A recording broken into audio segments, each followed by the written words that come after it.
Aloha, you're listening to Chad Ford's NBA Big Board on the Locked On Podcast Network. I'm with Kyle Tucker of The Athletic, who knows just about everything you could possibly know about the Kentucky Wildcats, and that means we're going to do some Shaedon Sharpe talking. TyTy Washington, lots of other great draft stuff. Let's roll.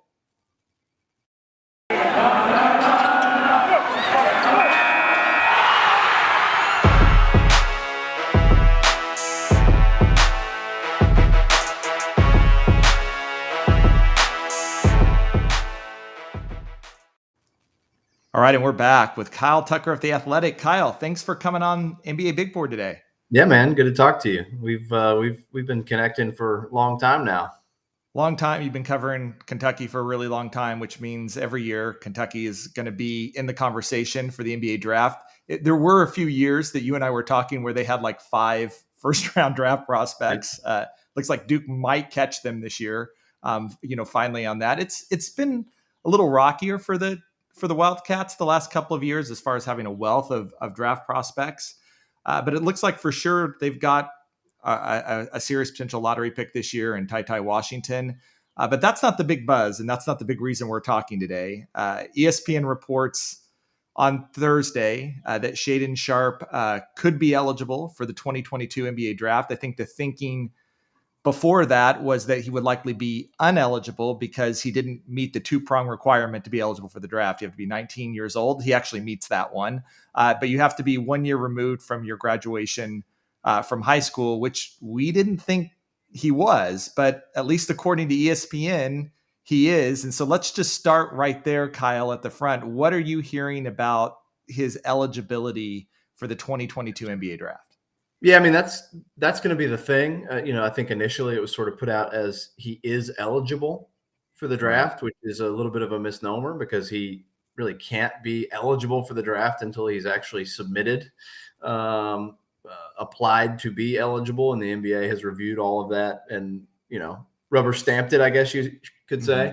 And I think that the graduation piece of it is kind of the murky one, right? His high school coach told me yesterday he finished up this summer, and no one has really specified beyond that. I think October 19th. What finished up means, right? Yeah, what finished up means, what the exact date was. I mean, October 19th, I think, is the date that he had to have finished by, correct, for the start of the NBA season, for the whole season to have elapsed since he graduated high school. There are questions like, okay, if he was done in the summer, why didn't he just come to Kentucky? In the first place, be here for the whole season. Even if you're going to sit out, why not just come? So it's a little bit murky. I do think, they're probably going to be able to finagle it. I would imagine if he really wants to be in the draft, he will be in the draft. The big thing to me is that this is not really a surprise to anyone. It was not a surprise to Kentucky. I don't think it's a surprise to NBA people. That it's a possibility. I think it's always been sort of like he might be, maybe, I don't know. It's kind of close. It's right. It's probably right there on that cut line. It's going to depend on how his case is sort of presented and viewed, and whether he actually decides to do it. But it's always been there. I mean, it's gone back and forth about the definitive nature of yes, he is or he isn't. But the fact that he might be, and that he would potentially consider going in the 2022 draft was not news to anybody at Kentucky. It didn't catch them off guard. I think that's what's really interesting about this is like the question I have about what happened yesterday, Thursday, as this was put out there is like, why did it come out yesterday? Why the timing is curious to me. Like who you have to ask yourself, who stands to benefit in some way from this information being out there? Because it's really not new information, but it does accelerate some things or apply some extra pressures in different areas. On John Calipari, are you in use him or lose him mode now, right? Like with his fan base, that's exactly what has happened now. Like you either play Shaedon Sharpe this season or you're just wasting him because then he's going to leave and he's not going to play. And so now it has turned up the pressure on Cal to play him because people assume he will be gone if you don't. does it make NBA teams spend more time looking at him and give more feedback and give a better sense for where he stands in the draft? Is this about trying to someone in Shaedon's camp hoping to have a better idea of where he stands and whether he needs to play or sit, et cetera? So I think there are a lot more questions that are raised about sort of like, what is the play here versus like this being any real new information. Yeah, it's really interesting. When the news first came across, I'm like, okay, someone had got to the NBA, and the NBA had given word back that he is eligible. But from what you're hearing, that's not been the case. The NBA has not looked at this case or given signals to the family or to Kentucky that he's eligible. Is that accurate? I There don't have hasn't any. I been. don't have any information to that to Yeah. say that he is definitively eligible. I think he's going to have to go through the process. Submit and Yeah. have to be ruled. I think he's eligible to apply. He's obviously eligible to apply. So are a lot of people, right? So that's really interesting because I had a general manager who was skeptical about the NBA ruling at this time about his eligibility until, like you said, there's an official thing, but maybe there was a back channel response or whatever. Sure. Let's just assume for a second that he is eligible. Mm-hmm. The second big factor that drops is that you've been talking to his family, you've been talking to people at Kentucky who say that the plan, at least at this point, still is to play for the Wildcats next season, to not enter the draft, right? I mean, that's the info that you're getting, and I understand that this is always a moving target. You and I have covered enough drafts to hear guys say all the time, no, I'm not really that interested in the draft, and then they're in the draft. But right now, that is the message that you're hearing from his family, from his camp, is that they're not looking at the 2022 NBA draft right now. Yeah, and they almost all have used sort of the same language. Nothing has changed. His mom said nothing has changed since the last time I talked to you. I said, so you're saying the plan is for him to be at Kentucky next season? And she wrote back, we were texting, yep, that is the plan. And then I asked Cal about it today, and I'll read you his direct quote. I said, I asked him, does this thing that came out yesterday, does it change anything? Does it put you in that sort of use him or lose him mode? And he said, no, it doesn't change anything. It doesn't. He plans on being here next year. He's watching whether I play him or not this year. If he's ready to be able to be in games, I'll put him in. But he's a great kid. He's doing well. He's going to make practices even better. He's been here 2 weeks. But at the end of the day, I'm going to be for kids. That's how I do this. So, I mean, a few things in there. One, he and everyone I talked to sort of off the record, behind the scenes, all said that same kind of thing, like that nothing has changed and the plan is still for him to be at Kentucky next year. And Cal reiterated that on the record, but also the thing at the end is also true. Like, if Sharpe wants to leave, Cal will be the last coach who says you owe me something, or, you came here and used our resources for this semester and we didn't get anything out of you and you owe me. That's not going to happen. Cal would support him going. Cal would find a way to turn a none and done into a positive recruiting pitch that he can get you drafted number one, even if you don't play a second for him or whatever.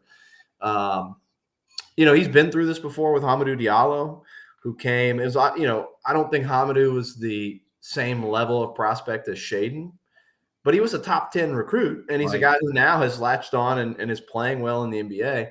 He came and it was this same sort of speculation on and on and on and on and on that whole year, that whole second half of the year, about whether they should play him, whether he would play. He sat, and everybody just assumed he was going to use them up and leave and never play. Well, he didn't. He came back and he played his year, partially because he really wanted to be ready. He talked about that. I know there are some dissimilarities in the level of prospect they are, but I would say in the talk around the player and from the player about being committed to actual development, to being committed to feeling more ready maturity-wise and physically and all of that from a mental standpoint to last in the NBA versus just get drafted in the NBA. There is a difference. Like, Shaedon Sharpe can go sight unseen and be a top 10 pick maybe, or a lottery pick, maybe higher.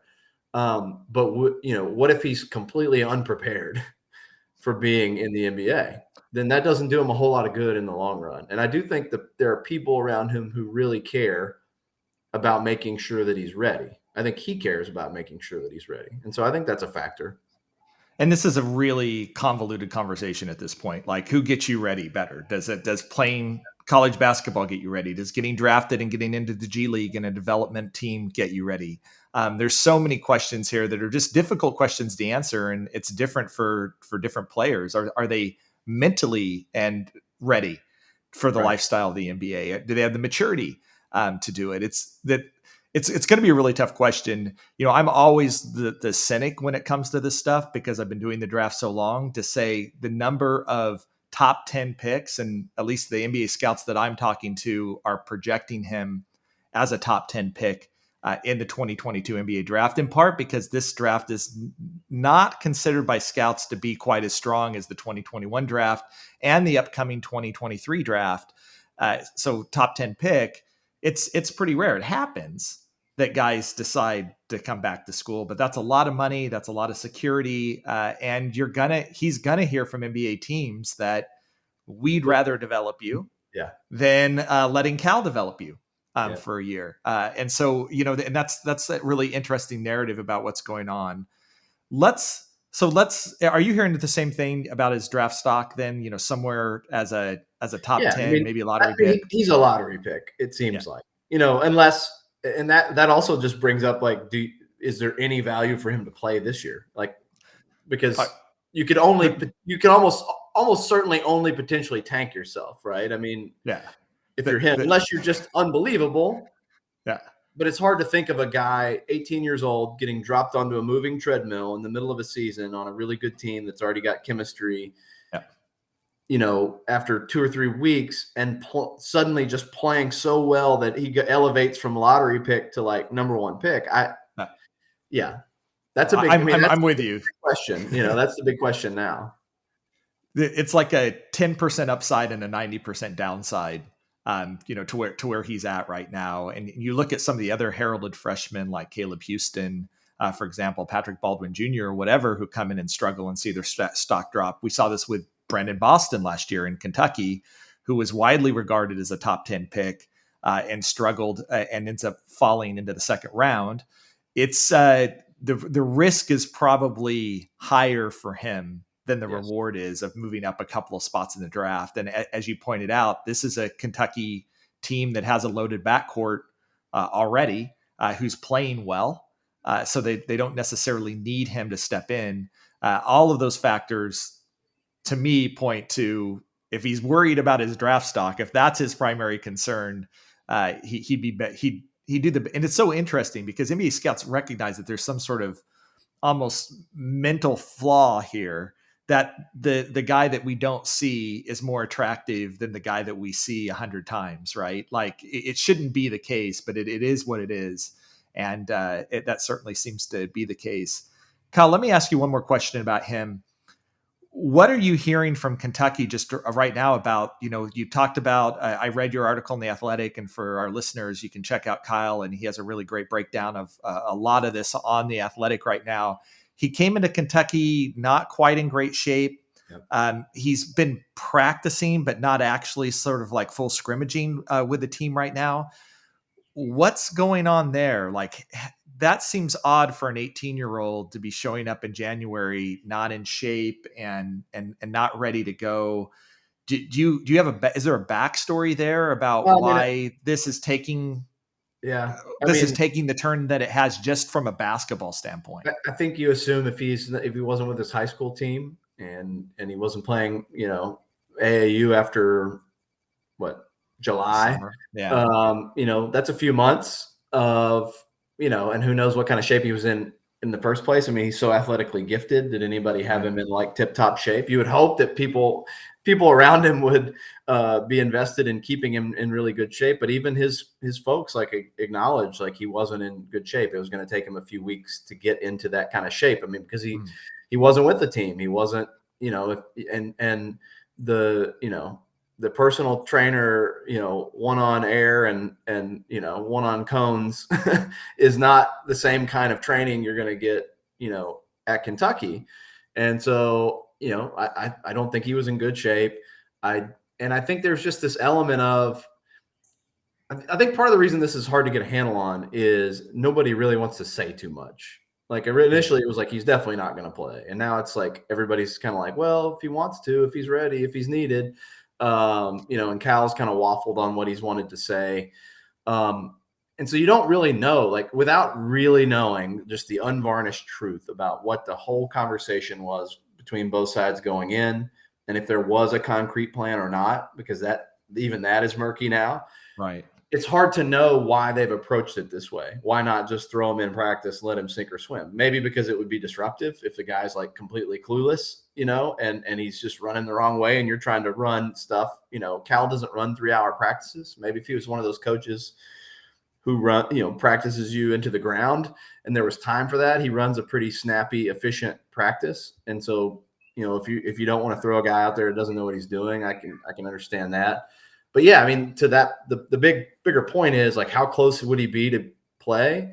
Now it doesn't feel like very close because he is, to my knowledge, he has yet to participate in like a full-on 5-on-5 real basketball practice with those guys yet. And so that feels like a pretty far distance from that to the court.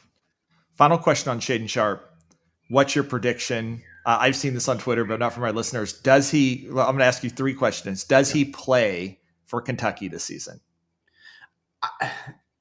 That's so hard to answer. I feel like yes, from a Kentucky perspective, it seems crazy if you get in any moment down the stretch where your season is on the line, right? That you might lose literally short of winning the national championship. If you might lose and your season be over, to have this guy who might be a top 5 pick sit on your bench and never come in, it just seems insane. But he has to agree to it, right? And what we don't know is that I would say the thing to watch is, to me, I would almost argue that if he plays at all this season, it's a pretty strong case that he'll play next year. Because the only reason you play this season is if you don't care about what it does to your stock. Now, this is, I want to get myself some experience so that I'm the guy next year, so that next year there's no question I hit the ground running. I'm the leader of this team. And I think he would be. Like, I think the case to be made if you see him play this year is like, this is to get him ready to be the guy next year. And him agreeing to it, to me, would say, I'm not worried about the draft. And either it's, I'm getting my feet wet now, or he's like a total unbelievable surprise and he's amazing, right?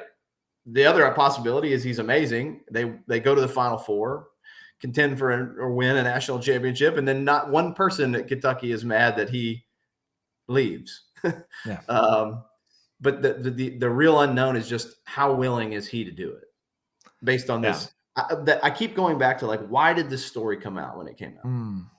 Who is motivated for it to be a thing now? Because I can't imagine Calipari's happy about it. I wouldn't even think Shaedon personally is very happy about it, because it's just a massive distraction, like a big distraction bomb dropped into the middle of what has been a really good kind of resurgent season for Kentucky. Why is it out there? I don't know. All right. That was a good nuanced answer in the age of hot takes. Do you think he's in the 2022 NBA draft?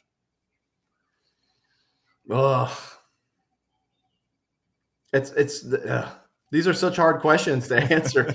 like intuitively, I'm kind of like you. Like, skeptically, I just go like, of course you're going to go, right? The agents are going to get to him and his family. Like, yeah, I mean, my brain just says, like, I can't think of like 2 people on planet Earth, that would not go. And so I guess I'm going to say yes, he goes to the draft. But I have this sort of like nagging thing in the back of my mind that like I trust at least the sentiment behind.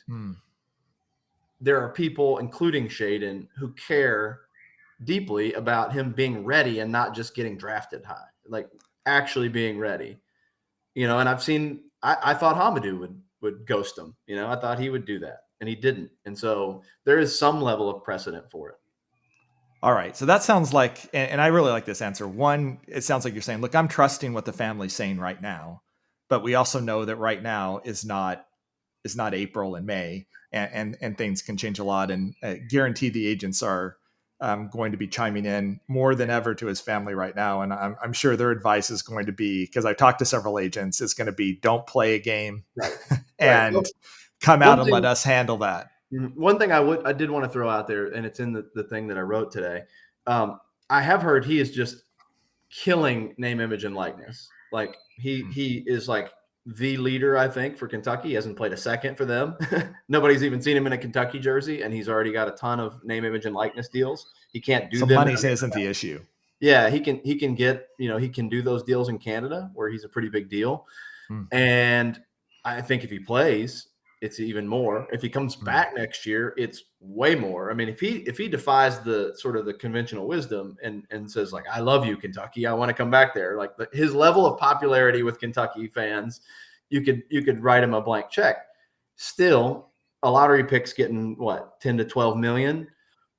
You're not going to match that in name, image, and likeness, but does a couple million, does $1.5 million in NIL money sort of give you the luxury of patience? That's a thing we never could ask before. Now there's at least that possibility. All right, he's Kyle Tucker of The Athletic. We're going to talk Built Bar, and then when we come back, we're going to talk about TyTy Washington. It's the new year, so that means New Year's resolutions. If yours is about getting fit or eating healthier, make sure you include Built Bar in your plan. Built Bar is the protein bar that tastes like a candy bar, maybe even better than a candy bar. Built Bar makes it easy to stick to your resolution because it tastes so good. You'll want to eat it, unlike other protein bars, which are chalky or waxy or taste like a chemical spill. You want to eat healthy, but it just gets so boring. By like week 3, you might be thinking, this is not worth it. Like, where's the chocolate? Built Bars are covered in 100% real chocolate. Most Built Bars contain 130 calories, 4 grams of sugar, 4 net carbs, 17 grams of protein. Compare that to a candy bar, which usually has around 240 calories, 30 grams of sugar, dozens of net carbs. So here's an idea for the new year. Go to all your secret treat stashes, home, in the party, at the office, in the car, wherever. Throw out all the sugary, calorie-filled treats. Replace them with Built Bars so that when you're craving a snack or treat, you can reach for something that's healthy and tastes incredible. And there's so many flavors to choose from: coconut, almond, peanut butter, brownie, raspberry, cookies and cream, salted caramel, mint brownie, and many, many more. In fact, Built Bar is always coming out with new limited time flavors. So check out Built.com to see what's new. Go to Built.com, use promo code LOCK15 to get 15% off your order. Use promo code LOCK15 for 15% off at Built.com. All right, I'm back with Kyle Tucker. Let's talk about the one guy who I think we can be more confident, because he's been playing all season, is definitely in the conversation for a lottery pick in the 2022 NBA draft. TyTy Washington gets off to a really rocky start in the opening game for Kentucky. And he's been interesting all year as I've been tracking him. He's had some really great games, typically against the weaker competition, struggles a little bit more against the sort of top competition, but lately seems to have found his rhythm in a way for this team. He's playing off the ball when I think he projects in the NBA as a point guard, and that's because Sahvir Wheeler's there, and they really have no choice but to play him at point guard. What have you thought about TyTy Washington's season? And you've covered a lot of Kentucky draft prospects over the years, and where does he sort of stack up? In some ways, he kind of reminds me, and also just sort of the quiet evolution of him reminds me a little bit of Shai Gilgeous-Alexander, who came in and Quade Green was there, and he started the season. He wasn't the point guard, and eventually slid over to that spot. That's not going to happen this year on a full-time basis, I don't think, because as you mentioned, Wheeler. But I think one thing that really, bad for Wheeler, good for Washington, good for the overall long-term outlook for Kentucky, was Wheeler got decked by a screen at LSU and was out that whole game and then the next 2 games, and it forced TyTy to be the point guard. And he thrived in that role. He broke his first game as the starting point guard. He broke John Wall's assist record, in an SEC 17 game. assists. Yeah. 17 assists, 17 points and 17 assists. And so that was good. And then he comes out, he has 28 points a couple games ago, career high. He has proved that he can score from all over the floor. He's a 3-level, scorer, a good, I think, 40% 3-point shooter. Yep. He's got a nice floater. He's got a nice pull-up game. He's not crazy athletic or quick, but he's kind of crafty. And another way that he kind of reminds me of Shai Gilgeous-Alexander in that way, that Shai just sort of just defied logic with how smooth and crafty he was. Cal has described him all year as quiet. He called him the silent assassin at one point because he would have all of these games where it's like you're focused on Oscar Tshiebwe getting 25 rebounds or Sahvir Wheeler getting a dozen assists or Kellen Grady getting hot from three. And then you look over at the box score and TyTy's, 6 of 9 from the field with 15 points and 5 assists and 6 rebounds and a couple steals. And, he's just kind of quietly had this really good, efficient game.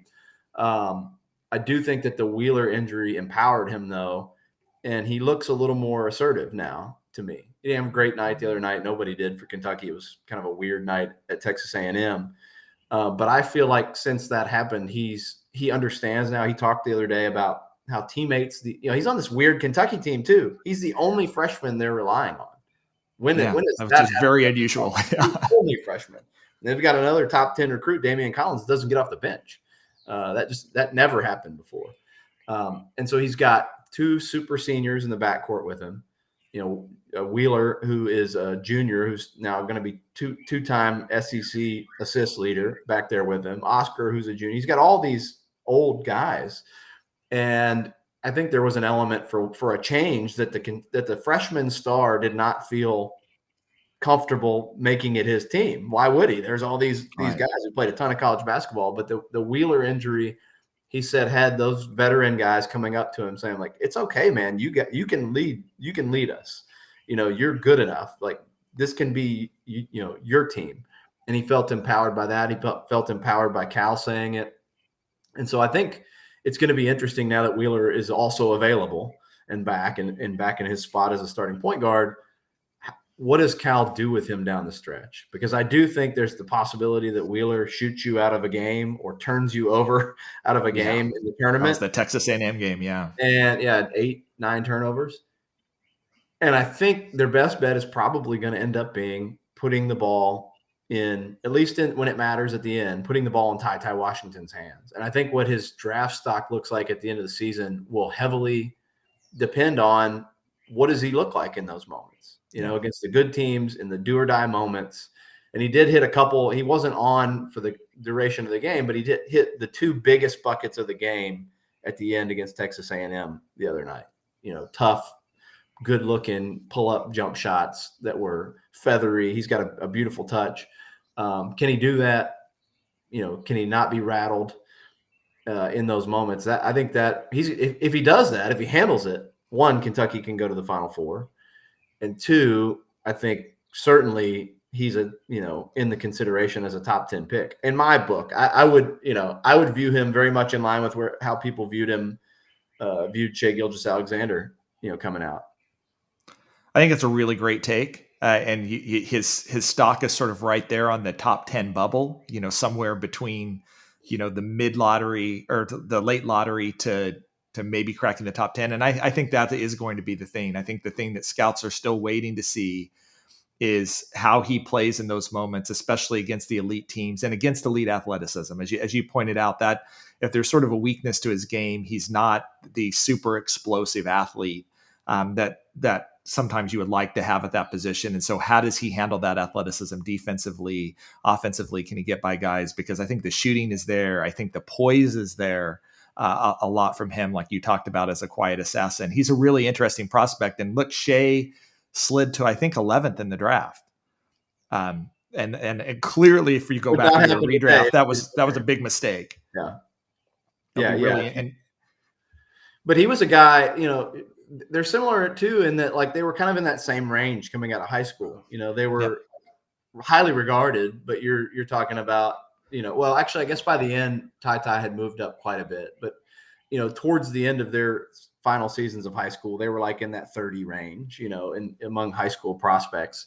And it didn't take long. Almost immediately as they got to Kentucky, you start hearing buzz. Like I remember going into that season, I was out at USA, I think it was USA camp, asking people who's going to be the surprise of this team. And it was like, to a man, it was Shai Gilgeous-Alexander. He was the 7th highest rated recruit they signed that year because they had this crazy class of 7 or 8 5-stars. But everyone knew as soon as they got a look at him, just because he had this sort of like natural maturity. And that's another thing that people talk about TyTy and have from day one, that he's on a team full of veterans, he fits in. He has a poise and a maturity and an unflappability. He talks about he doesn't ever let himself get sped up, and I think you see that. They're different. Shai and him are different in some ways, but I think in some of the really good ways that you would want to attach like draft value to, they're very similar.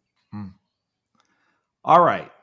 We're going to come back one more time, and we're going to talk about 2 fringe NBA prospects that are also on this Kentucky team with Kyle Tucker of The Athletic. We'll be right back. All right, we're back with Kyle Tucker of The Athletic. We've talked TyTy Washington. We talked Shaedon Sharpe. Daimion Collins came in ranked on my big board in the mid-first round. One of the best athletes, just run and jump athletes in this draft. Has barely gotten off the bench at Kentucky, especially as we've gotten into SEC play right now. What's the buzz around him? We knew he came from a smaller high school, smaller program. I think everybody understood that the learning curve was going to be steeper with him. And I think that the question on everybody's mind now, is he still an NBA prospect this year in the 2022 NBA draft? Is the thinking that he's coming back for another year and he's going to be empowered maybe with Shaedon Sharpe? That could be quite the athletic guard front court option together. What do you think about him? I think from what I gather, and again, this is like one of those deals where you never know how many people end up in their ear, right? And change the conversation. But, talking to his family and talking to him and those folks around him, I felt like even going into the year, there was a sense of, I think, realism. I think they understood what the situation was. I mean, he get a town of 5,000 people. When you say small, it's tiny. I mean, he was playing against nobody in high school. He rides for his 6'10" kid who wears, I think his mom said 32-42 are his jeans, which is a ridiculous dimension. I didn't even know they sold those. His feet touch the ground when he rides his horses. He owns a couple horses out there in small town Texas, football country. They understood, I think, that there was a development piece that was going to have to happen physically. I mean, if you looked at him, his arms are ridiculous. He has crazy, go-go gadget arms. He's got an insane leaping ability. He's got great sort of natural timing and blocking shots. But he was like 180 pounds. He's in no way physically ready, one, for the NBA, and certainly even for SEC basketball. And I think they understood that. I mean, he's been on a 5,000 calorie a day diet. They have him, the nutritionist has him, if he wakes up in the night, drink a shake in the middle of the night. He drinks one before he goes to bed every night. He drinks one when he wakes up every morning. He has 2 or 3 during the day. They feed him while he's in the workout room lifting. They're just constantly trying to help him gain weight. I think he's up over 200 pounds now, but I think there's just a real understanding on their end that this was a long process for him and there was no rush. And so I don't feel like, for once there's a 5-star, even, borderline top 10 recruit who I don't think had any real delusions, not major delusions anyway, that, this was going to be this breezy, stopover to the NBA. And so I think there's a really good chance he's back. I don't know how you draft him right now, even though I think he's still a wildly intriguing prospect. He's had a few highlights at Kentucky, even, in the little bit we've seen him, where you go, holy cow. I mean, he can wow you, but he doesn't know what he's doing. He gets, bulldozed under the basket. He's just in no way ready for the NBA. And I think he realizes that. And I would assume that NBA people watching it would like to see him. I mean, if you're an NBA evaluator, wouldn't you like to see him next year actually lay eyes on him for a season and see what he can do? You would think, Kyle, but Greg Brown is probably a somewhat equivalent example from last year at Texas. Same freakish athlete. Actually, got a lot of minutes at Texas, but struggled in those minutes. I think he went like the first 2 months of the season without an assist. Greg Brown did, and he still got drafted. Yeah. And you get drafted on upside and talent. My guess is if he's in this draft, someone takes him in the second round. And does the same thing Kentucky's doing developing. But I think in this case, developmentally, given all the background that you've talked about, this is to me a much clearer case of why it would make a lot of sense to come back and stay another year at Kentucky, and especially if Shaedon Sharpe's coming back and Right. be a much bigger piece of this team, and just grow in your feel for the game, which I think is part of where you're getting at with him. And need. I mean, the other thing is that they haven't recruited over him, right? Like Right. I mean, not that they haven't not tried to recruit over him, but they've just missed on all their big guys. They got a great recruiting class coming in. If Sharpe is in it, then they've got 3 of the top 10 players in the class coming in. Cason Wallace, a really intriguing guard. Chris Livingston, maybe the most physically imposing, guy in that class, but they don't have a big guy. And so there's going to be a need there as well. I think that has to factor in because if you're Daimion Collins, you see like there's a path for me to be the guy next year, especially if Oscar Tshiebwe is not here. I assume he might be the other French prospect you want to. Let's pivot to Tshiebwe as our final prospect to talk about. I don't think he came into the season being thought about as an NBA draft prospect. He has been an absolute monster on the boards. You argue the best rebounder in the country this year, and just brings a warrior mentality when he's on the court every season. What's the thinking there about him? He's tougher as an NBA prospect because NBA teams just don't value that as much as they value a lot of other things. He's a little bit older. There's some questions that are going to come out ultimately about them, but he's also not been terrible offensively. He's not just a rebounder. Curious what the thinking is around Tshiebwe at Kentucky. Yeah, I know there's probably some, extreme hopefulness that he will come back, like in the dream world that he would come back to you. But I just wonder, like, what could he really do to help himself? At his age, probably nothing. Right. And the other thing that I think about, I think we can outsmart ourselves.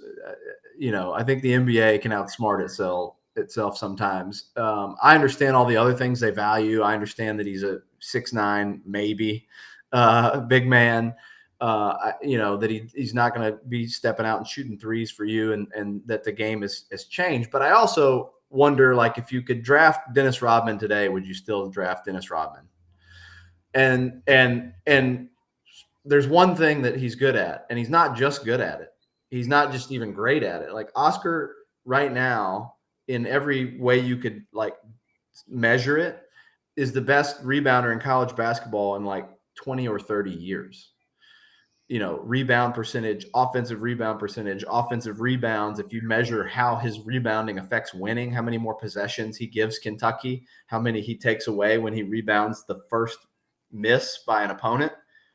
I mean, there are so much hidden value in what he does purely as a rebounder. Even if you're a team drafting in the second round and you get to Oscar Tshiebwe and you go like, this guy will absolutely, without a doubt, rebound.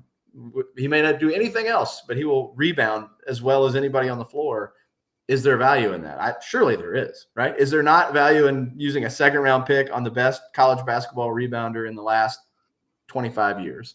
He'll get a look. And yeah. if he doesn't get drafted, he'll get picked up by a team on a two-way. Yeah. And he's gonna be in the league some way or the other. And it is always mind-boggling. A lot of my followers and my readers are just constantly like, he's 22. He's not like he's 30. Like what is the difference? But there's a big difference for NBA scouts when it comes to that. It's just a reality of how they look at that, and this sort of multi-positional defensive players that can get out on the perimeter as well as guard in the paint. It's just the way the league is going. Yeah. So it's harder for guys that have one skill. But this is the one thing I'll say in his favor. I've been doing the draft a long time, and where I often make mistakes in the draft, and I've made plenty, is when I like the guys that are toolsy, but don't do any one thing great. And the Right. guys that tend to stick have one skill at least that they're elite at. And Tshiebwe is an elite rebounder. I think he will be an elite rebounder at the NBA level. It's actually one of the few box score statistics that tends to translate to the NBA. Rebounding, if you're a great rebounder in college, you tend to be a great rebounder in the NBA. And he's more, as you pointed out, more than a great rebounder. He's an elite rebounder. And so there's something to be said for his draft stock. Yeah, and so then circling back to like the idea of him, whether that's good enough for him, like the prospect of being a second round pick or whatever, latching on in some less than desirable way in the NBA. His history tells me that it's important to him to start making money, and he's handcuffed right now. Maybe it changes, but a really, I think, frustrating and ridiculous thing that's happened for Oscar here is he is beloved. He's got a chance to be one of the most beloved Cal players they've had. If you hear him talk, everything that comes out of his mouth is charming. He's got this delightful personality and smile and this great story, and he plays like his life depends on it. He plays so hard. Fans love him, and he can't make name, image, and likeness money because he's on an international student visa.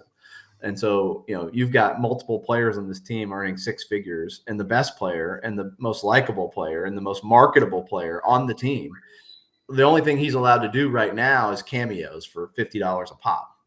And so do I think Oscar will take any means necessary to go to the NBA after the season or try or go somewhere, play professionally and get paid? Yes. Because I just think it matters too much. He told me he went back. He hadn't seen his mom in like 6 years after he came over from the Congo.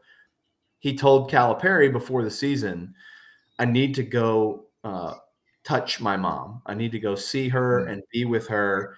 And he said, I will come back and I will play harder than anyone has ever played for you.